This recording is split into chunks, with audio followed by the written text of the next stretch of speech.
Não tá falando, né? Tá sem som. Ah, tá no mundo. O Senhor Deus me mandou cantar. Deixa eu voltar um pouquinho.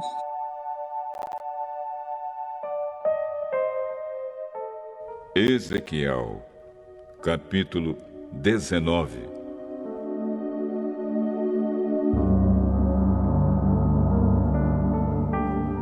O Senhor Deus me mandou cantar uma canção de tristeza a respeito de 2 reis de Israel. Que leoa era sua mãe. Ela andava com o bando e criava os filhotes no meio dos leões.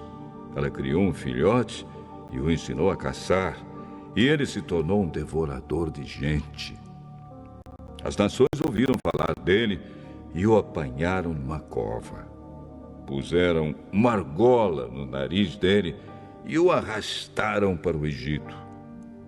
A leoa viu que as suas esperanças estavam perdidas. Aí criou outro filhote e ele se tornou um leão feroz. Quando já estava crescido, andava com os outros leões. Aprendeu a caçar e se tornou um devorador de gente. Destruiu fortalezas e arrasou cidades. Cada vez que ele rugia, o povo da sua terra tremia de medo. Os povos se reuniram para combatê-lo. Veio gente de todos os lados. Estenderam suas redes de caça e o pegaram na armadilha. Puseram uma argola no nariz dele e o puxaram para dentro de uma gaiola. Então o levaram para o rei da Babilônia. Eles o deixaram preso para que nunca mais se ouvisse o seu rugido nos montes de Israel.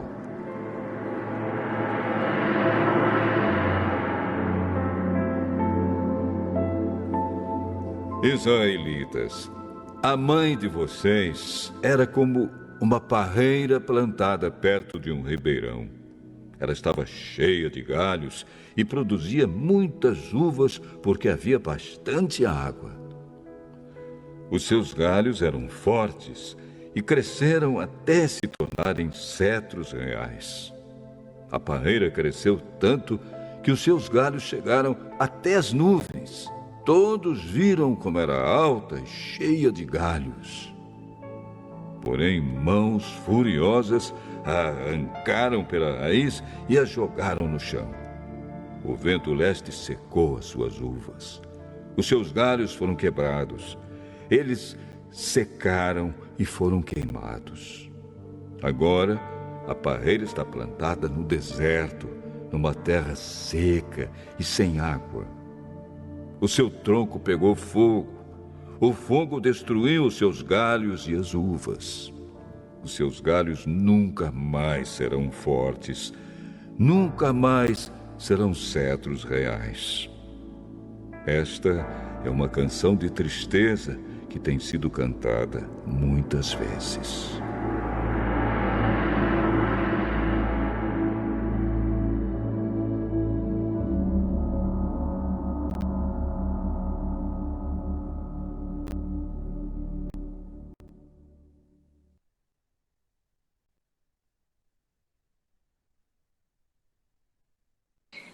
Então vamos lá, gente. Bom dia.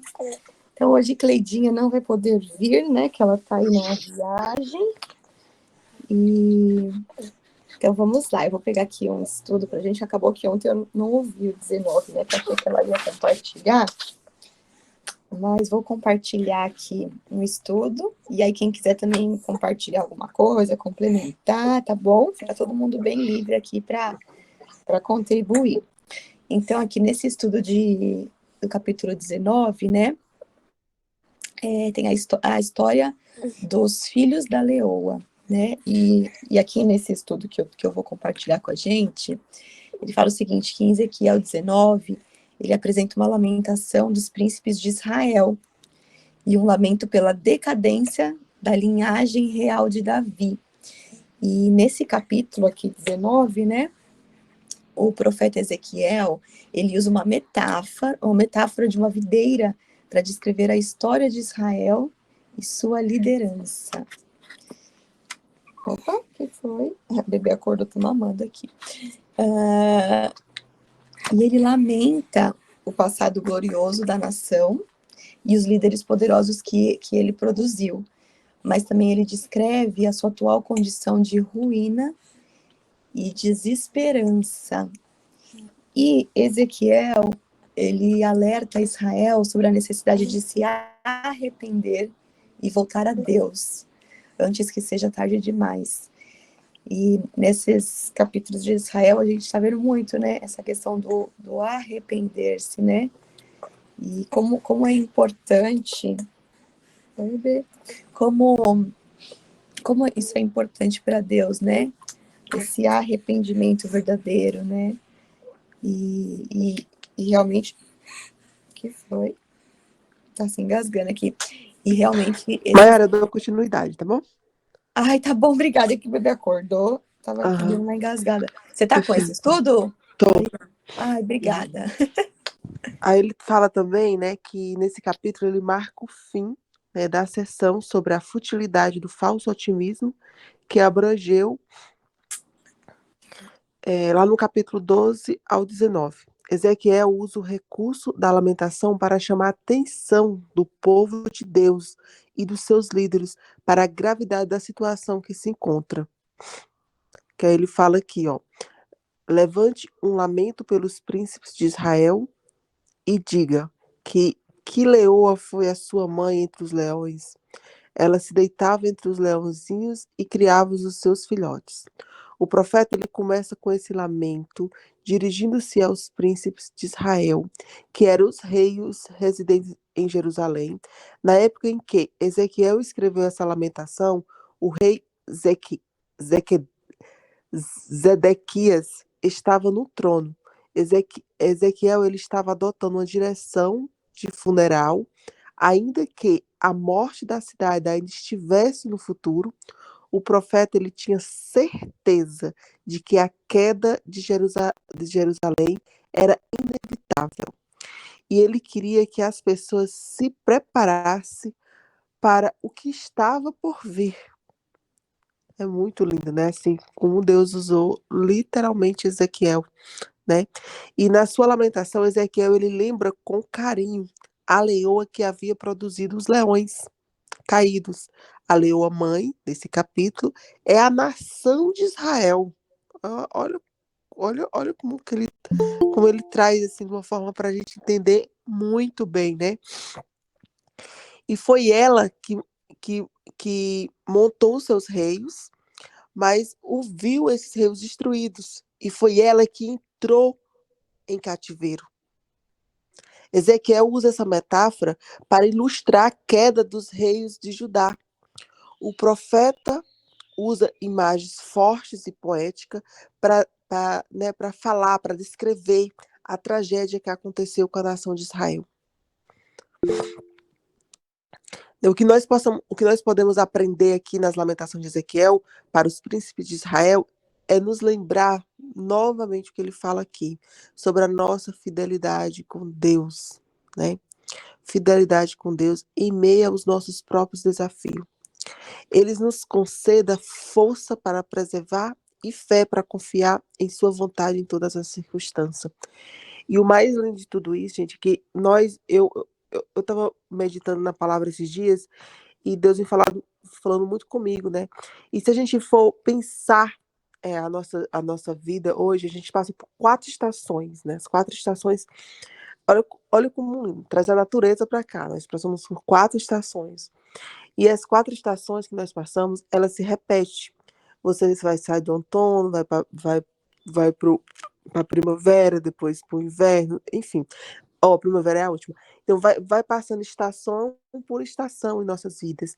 E cada estação da nossa vida, nós temos que lembrar que nós temos Deus. Tem estações que são difíceis, né? Tem estações que nós passamos em nossas vidas, que é para nós aprender, que é para nós lembrarmos do nosso Deus a cada segundo, e saber que nós somos filho amado, ser fiel a Ele, independente de que estações, né, independente de que estação que nós estamos passando hoje em nossas vidas, né, independente de onde você está hoje, o que você está passando hoje, né, é lembrar, né, que nós somos filhos amados do Senhor e que e que nós devemos ser fiel ao nosso Deus em meio, né, dos nossos desafios.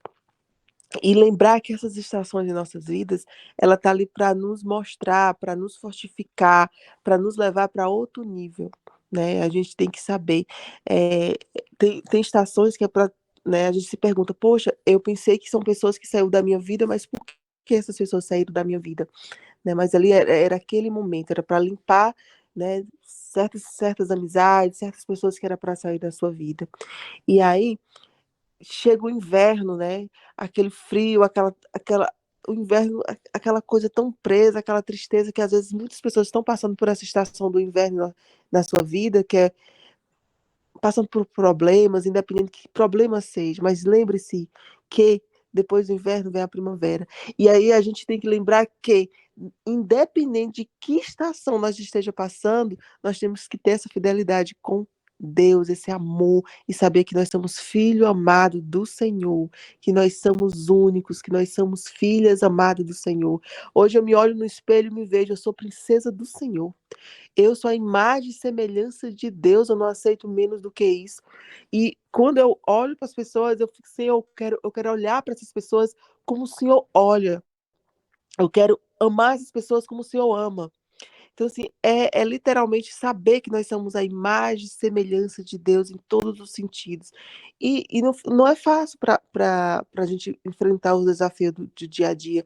Não é fácil a gente ver as coisas mudando no mundo, a carne querendo sobressair o espírito, mas como nós temos o nosso Deus, como somos firmes na palavra de Deus, colocando em prática palavras, nós conseguimos isso e muito mais, né? A gente tem que levar o amor de Cristo a outras pessoas, alcançar outras pessoas através das nossas vidas.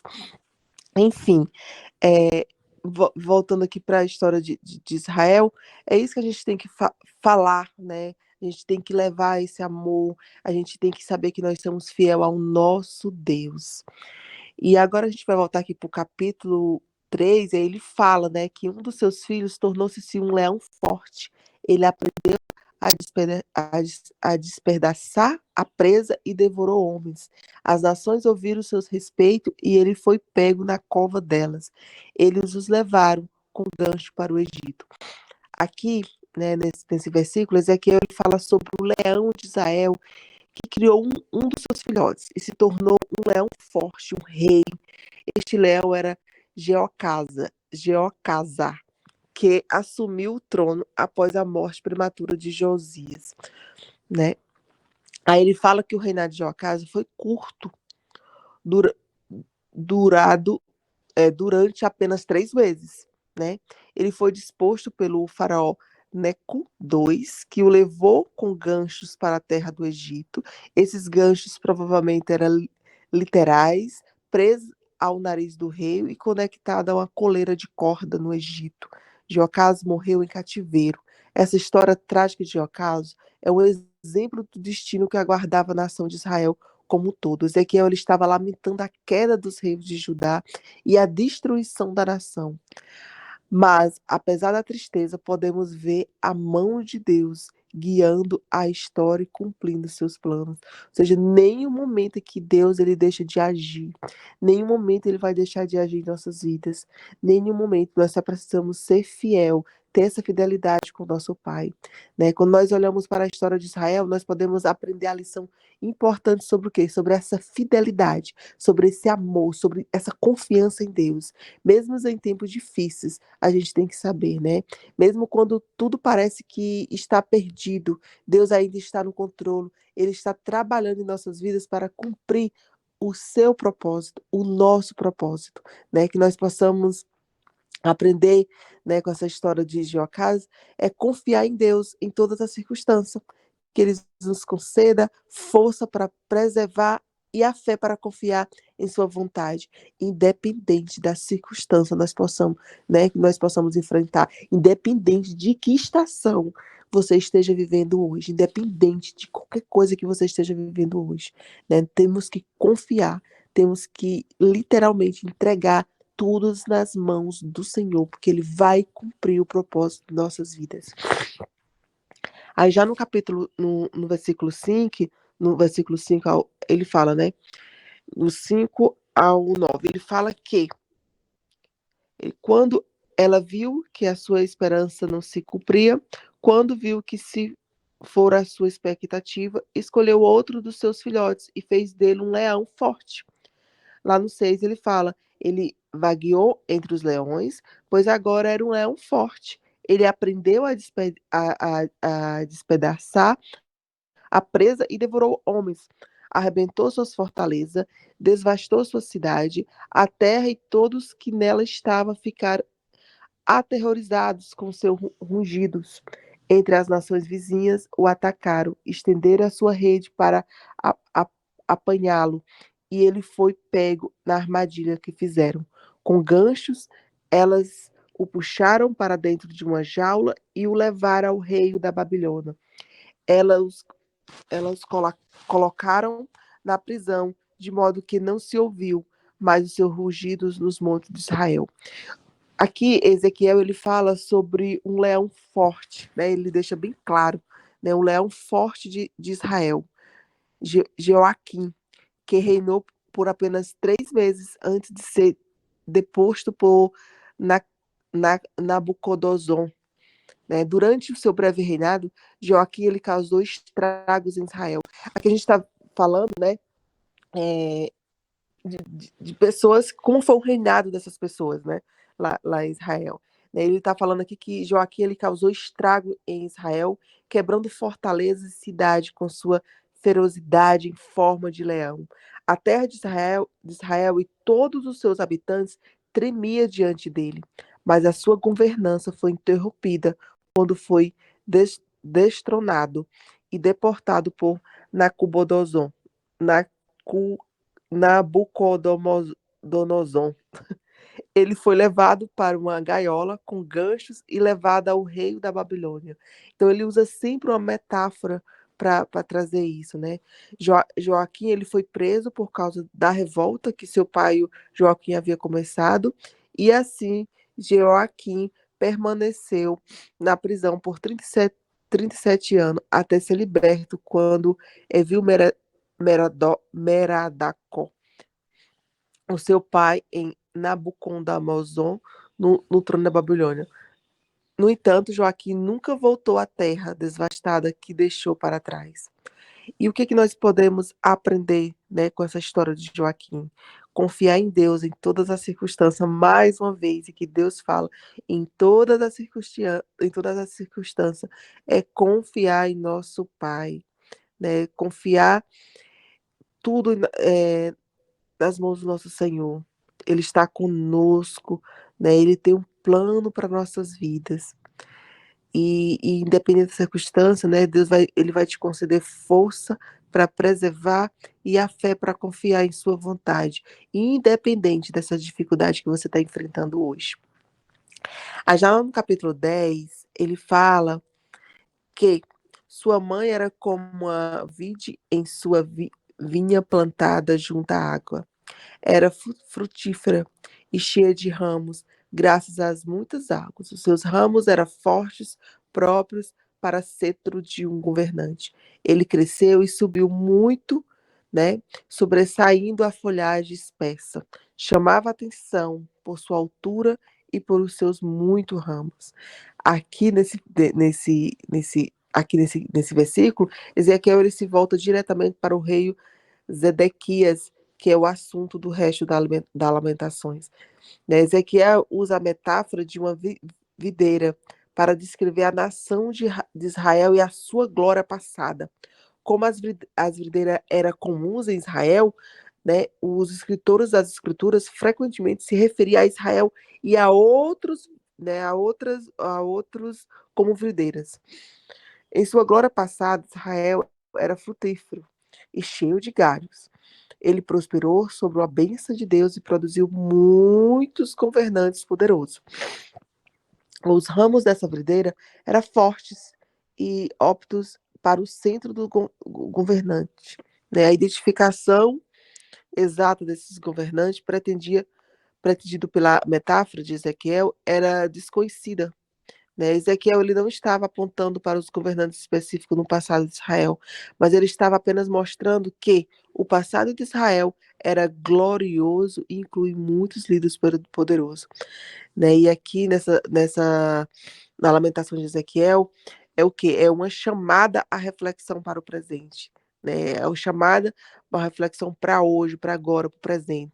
Ele está, né, alertando que Zequedia e todos os líderes de Israel sobre a queda que está por vir, a queda que será o resultado da infidelidade e dessa desobediência a Deus. Ezequiel nos lembra que o passado glorioso de Israel não é a garantia do sucesso do futuro, especialmente quando a nação se afasta de Deus. E assim, o que nós possamos aprender com essa metáfora da videira é que nós possamos nos lembrar de que e nossa vida e sucesso não são garantidos pelo passado glorioso, mas sim pela nossa fidelidade, mas sim pela nossa obediência com Deus. Que Ele nos conceda a força para preservar e a fé para confiar na sua vontade, independente das dificuldades que possamos enfrentar. E agora, por fim, a gente vai ler o versículo 12 ao 19. Mas foi, né, desarreada com fúria e atirada ao chão. O vento oriental a fez murchar. Os seus frutos foram arrancados, os seus fortes galhos secaram e o fogo consumiu. Agora está plantada num deserto, numa terra seca e sedenta. O fogo espalhou-se de um dos seus ramos principais e consumiu toda a remagem. Dela não resta nenhum ramo forte que seja próprio para o cedro de um governante. Esse é um lamento, como um lamento deverá ser empregado. Então aqui Ezequiel ele escreve a triste condição da videira que representa Israel. A nação que outrora prosperou, né, que era próspera, né, sobre a bênção de Deus, né, agora ela já não estava mais assim, ela já estava enrugada, né, que ele usa essa videira, né, com os galhos queimados e arrancada em fúria. Né, Ezequiel ele não explicou a causa desse julgamento, mas se a gente for ver lá nos capítulos anteriores, já havia declarado que Israel havia se esquecido de Deus e que era a sua fonte de bênção. Por isso Deus arrancou a nação, desportando da terra. O vento leste foi murchar a vegetação e causar sofrimento grave, e também pode simbolizar a opressão da Babilônia, que estava ao leste de Israel e acabaria por destruí-la. A queda de Israel também afetaria a linha real. Né? Nenhum ramo forte seria deixado para assumir o cedro do governante. A nação que produzia poderosos governantes no passado não teria mais reis. Né? Mas Ezequiel ele nos lembra que até que Cristo retorne, o cedro do governante surgirá novamente na linha de Davi e reinará como rei de Israel.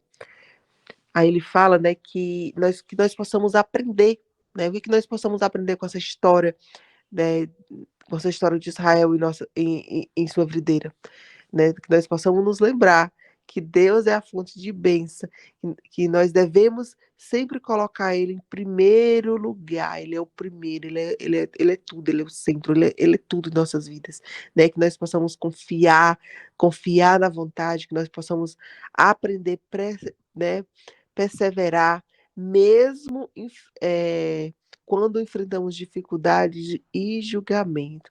É como eu falei para vocês lá no comecinho, independente das estações que você esteja passando hoje, lembre-se, Deus está com você. Hoje eu posso estar passando pelo outono, a minha vida pode estar, eu estou passando na primavera, ou mesmo eu estou passando no inverno. Enfim, independente de qual estação você esteja hoje, lembre-se que Deus está com você e que isso vai passar, né? Ah, eu estou vivendo a melhor fase da minha vida. Isso vai passar, você vai mudar de estação. Mas lembre-se, sempre com Deus como centro, sempre com o Senhor em primeiro lugar em sua vida, independente de qual estação você esteja hoje. Nós temos que pensar, nós temos que lembrar, nós temos que adorar, nós temos que buscar, nós temos que sentir a presença de Deus em tudo que nós estivermos passando nas nossas vidas. Não tem nada mais lindo, nada mais poderoso do que a presença do Senhor.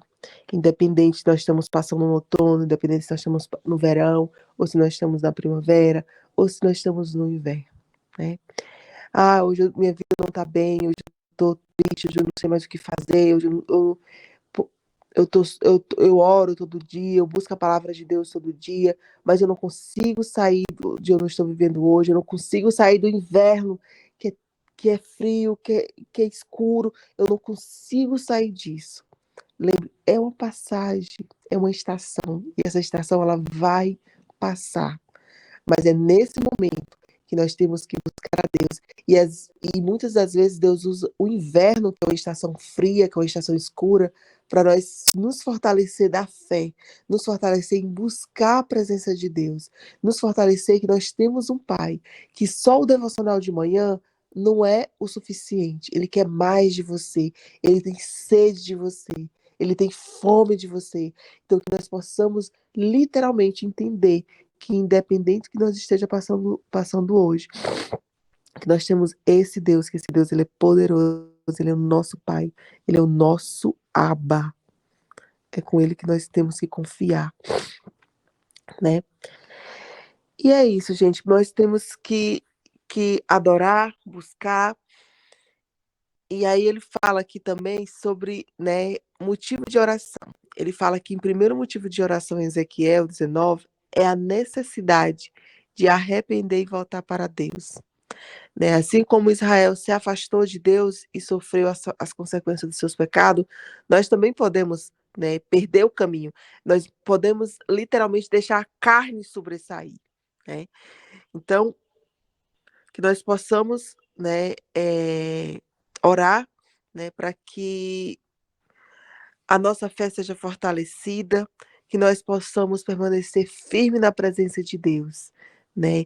E também que nós possamos pedir proteção contra as forças externas, assim como Israel ele foi oprimido pela Babilônia, né, que falou aqui no capítulo, também nós podemos enfrentar forças externas que nos oprimem, que nos causam sofrimento, né? E nesses momentos que nós temos que orar para que Deus proteja a nossa casa, a nossa família, a nossa comunidade, enfim, contra essas forças que possa haver justiça para aqueles que sofrem injustiça, né? E também outro motivo de oração voltado nesse capítulo que nós podemos pedir a Deus pela preservação da nossa herança espiritual.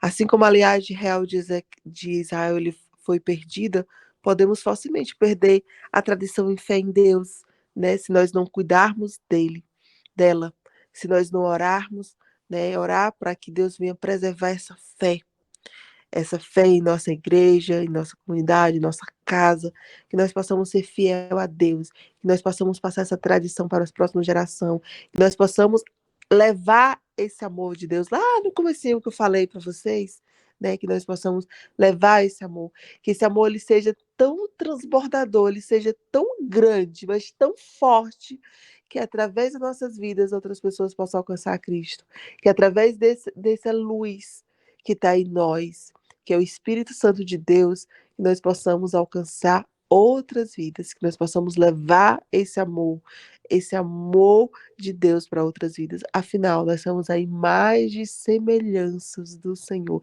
Então, nós não temos que querer nada que seja diferente dele. Nós temos que querer ser literalmente a imagem e semelhança do Senhor. E que nada que outras pessoas falar com vocês,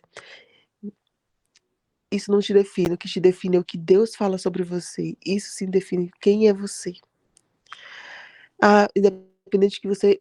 humilhações, tristeza, enfim. Isso nada te define. O que te define é o que o Senhor fala sobre você. E é isso que nós temos que preservar em nós esse amor, essa fé, essa dedicação, esse cuidado, de sempre deixar o Espírito sempre sobressair, não a carne sobressair. Que esse versículo nós possamos levar em nossas vidas, né? Que nós possamos colocar em prática, né? Porque hoje o mundo já não tá fácil, né? A gente vê as coisas mudando, querendo aí sobressair, mas que nós possamos ter esse Deus em nossas vidas em todos os momentos e confiar na sua vontade no meio da dificuldade, né? E sempre ser forte e fiel na fé em Deus. Amém? Amém. Amém. Muito bom. Obrigada, Maria. Bom que você continuou aqui, que o baby vomitou. Ave Maria. Mas só queria, assim, compartilhar aqui, né, que como esse capítulo traz muito essa questão, né, de se arrepender, né, de se voltar para Deus. E muitas vezes, a gente acaba mesmo se perdendo, né? E a gente, às vezes, acaba por situações e acaba se afastando de Deus. Só que a gente possa sempre se lembrar o que fala lá em Mateus 6, até compartilhar aqui 6:33, né? Que é buscar primeiro o reino de Deus e sua justiça e todas as coisas serão acrescentadas, né? Então, independente da fase que a gente está passando, independente do deserto, né, que a gente estiver passando, realmente que a gente sempre lembre que a gente precisa buscar o reino de Deus em primeiro lugar. E por mais que a gente em algum momento erra, que a gente peque, que a gente se afaste, a gente lembrar que a gente tem um Pai que está de braços abertos, querendo nos receber, né, a todo momento. Então, quando a gente se arrepende verdadeiramente, né, e se volta ao Pai, ele está aberto, está disponível para nos ajudar, nos fortalecer, né? E é o que você falou, pedir para que ele realmente sempre fortaleça a nossa fé. E a fé, na verdade, assim, quando está tudo bem, quando está tudo ótimo na vida, é quando a gente menos precisa de fé, né? O negócio é quando a gente está nos perrengues, passando um monte de problema, um monte de BO, né? Então, realmente, que a nossa fé seja fortalecida, né? Que esse capítulo traga aí essa inspiração para que a gente realmente se fortaleça ainda mais, fique firme na presença de Deus e firme buscando o reino de Deus, né? Em primeiro lugar. Porque às vezes tem coisa igual uma reforma, né? Quando você vai... Imagina você está morando numa casa e você resolve reformar essa casa. Aquele momento de reformar, de você fazer toda a obra, é um caos, né? E aí, eu vejo assim, quando a gente busca o reino de Deus e deixa com que Deus realmente faça um mover na nossa vida, muitas vezes a gente se sente num caos como numa reforma, né? Tudo bagunçado, tudo fora do lugar. E depois quando a obra vai se concluindo, que as coisas vão se ajeitando, aí você vê que tudo cooperou para o bem, né? Que é o que diz lá o versículo, tudo coopera para o bem daqueles que amam a Deus, né? Então a gente vai vendo que tudo vai se encaixando e aquilo que você viveu era necessário para te fortalecer, para te levar para um próximo nível. Talvez aquelas pessoas que saíram da sua vida eram pessoas que realmente precisavam sair. Talvez aquelas pessoas que entraram na sua vida eram pessoas que precisavam entrar. E às vezes quando a gente está no meio daquela caos, no meio da reforma, você não encontra nada, não acha nada, aquela zoeira, aquela bagunça, parece que está tudo fora do controle. E talvez esteja fora do nosso controle, né? Mas Deus está cuidando de tudo, né? E está pondo tudo no seu devido lugar. Então, que a gente possa olhar para os momentos de caos da nossa vida, né? Para os momentos de dificuldade, para esses momentos e encontrar beleza em tudo que a gente está enfrentando, porque tudo coopera para o bem, tudo é um motivo da gente crescer, evoluir, é um motivo de aprendizado, tudo é motivo da gente agradecer, né?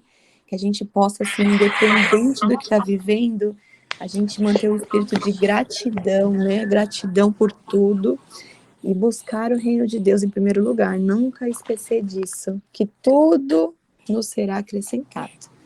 Queria só compartilhar aqui essa mensagem que me veio agora forte aqui no finalzinho. Vamos pôr o louvorzinho para fechar e a gente ora? Vamos orar para terminar, mesmo já 7:07. Vou colocar de fundinho aqui, ó. Ver se será que atrapalha? Acho que não, né? Ver se fica muito alto. Será que vai? Não, acho que não tá ainda.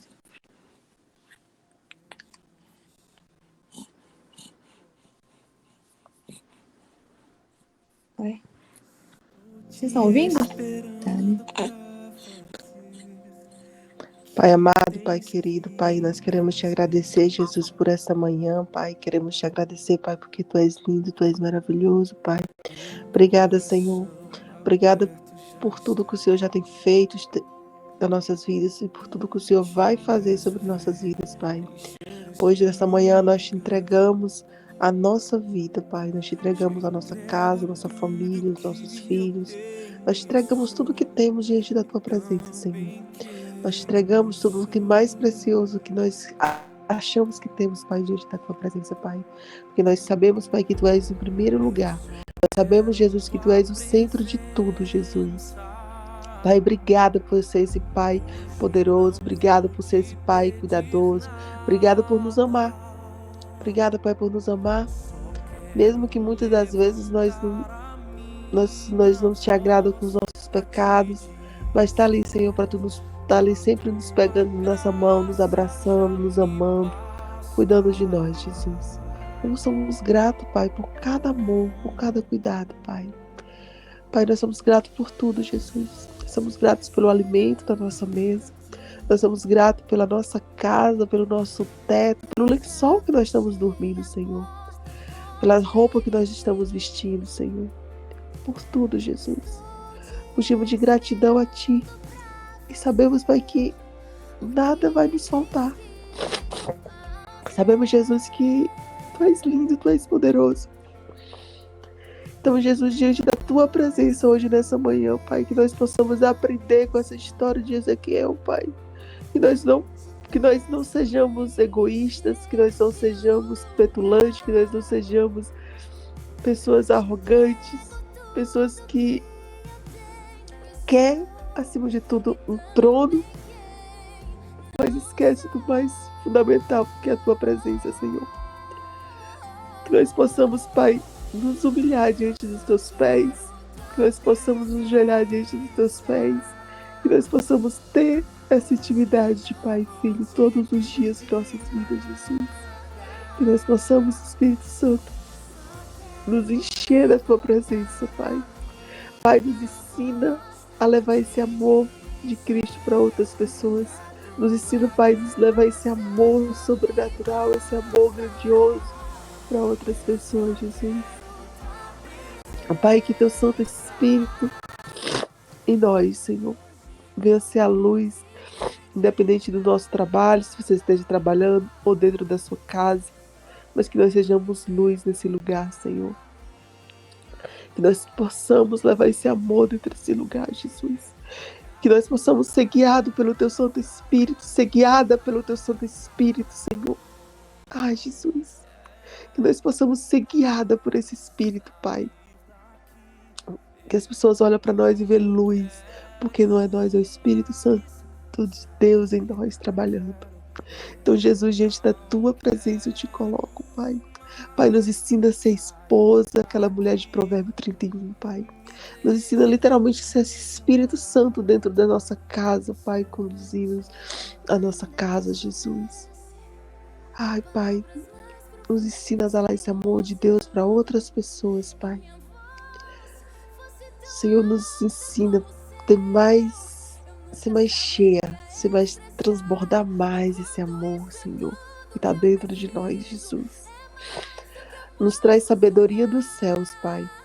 Sabedoria dos céus, nós te pedimos nessa manhã, Jesus, para que nós possamos ter em nossas vidas, Pai. Que a Tua presença, ela seja tudo, ela seja o centro, ela seja o começo, ela seja o fim, ela seja tudo em nossas vidas, Pai. Que a Tua presença, ela seja o centro em tudo que nós possamos ter, Senhor. Tudo que nós possamos fazer, Senhor.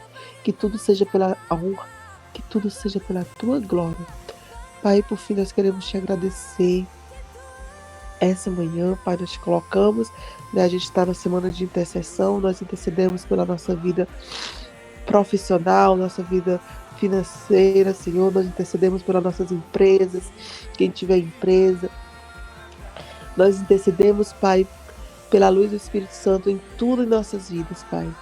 Pai, nós intercedemos, Pai, para os nossos negócios, Pai, que não seja nosso, mas que seja tudo pela honra, tudo pela glória do Teu nome, Jesus.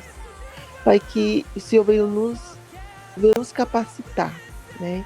Venha nos capacitar as nossas mãos, para que nós possamos, Pai, ajudar outras pessoas, nós como empresários, Pai, não pensar em dinheiro, mas poder ajudar outras famílias, poder trazer literalmente, Pai, a fonte para outras famílias, poder, né? Então, Senhor, que o Senhor venha nos trazer essa capacitação, essa sabedoria dos céus, Pai, porque eu sei que vai ser grande a Tua obra. Vai ser muito grande a Tua obra em nossa casa, em nossas vidas. Então, Jesus, por ter essa obra tão grande em nossa casa, em nossas vidas, Jesus, nós te pedimos, nós te glorificamos, Pai. E nós te pedimos, Pai, sabedoria dos céus, para nós saber lidar com tudo que tem por vir sobre nossas vidas. Por fim, nós te agradecemos, em nome de Jesus. Amém.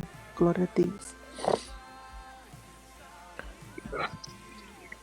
Amém. Amém, minhas queridas. Então, até amanhã. Deus Nos abençoe. Grande beijo. Tchau, gente. Ok.